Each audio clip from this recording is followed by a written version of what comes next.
works simply like going to the bank and getting a loan, but this is based on a credit score generated by their the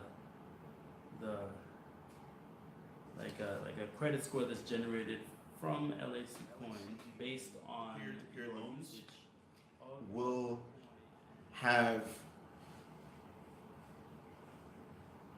they're made for people who are unbanked and underbanked. So uh, we will use social media as one way to verify that people are who they say they are. Now, the social media will go through different ranges of social media, but as well, if somebody has a government issued um, documents through their country, combined with the social media, then their credit score will go higher.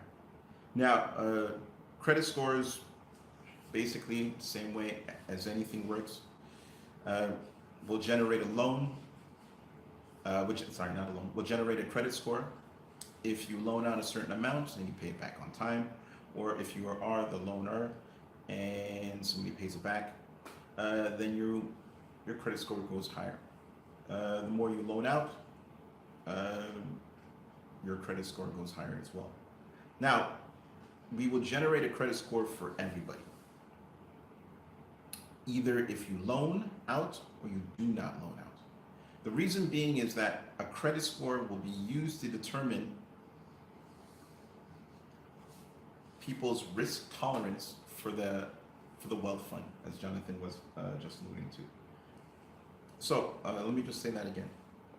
Even if you do not participate in any of the P2P loans, which are based in 3 tiers, we will still generate a credit score based on your usage of the LAC tokens. Reason being is that we need a credit score to see if the person can take on bigger risk when they go into the LAC Union of Wealth Fund. The premises behind this is basically, just say if you, in the hedge fund world, before people go into the hedge fund, they have to be accredited investor, right? But we're making the Union of Wealth Fund accessible to everybody who is a part of our community. But if people want to participate more by adding more funds, then we have to generate a credit score for them, right? And that credit score will determine how much risk tolerance that person, or how much risk appetite that person has for how much money they plan to put in. And that is regardless of whether somebody gives a loan,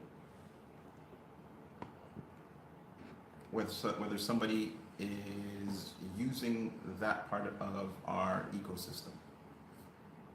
Now, as well, credit scores will also be determined and based on usage of debit cards as well.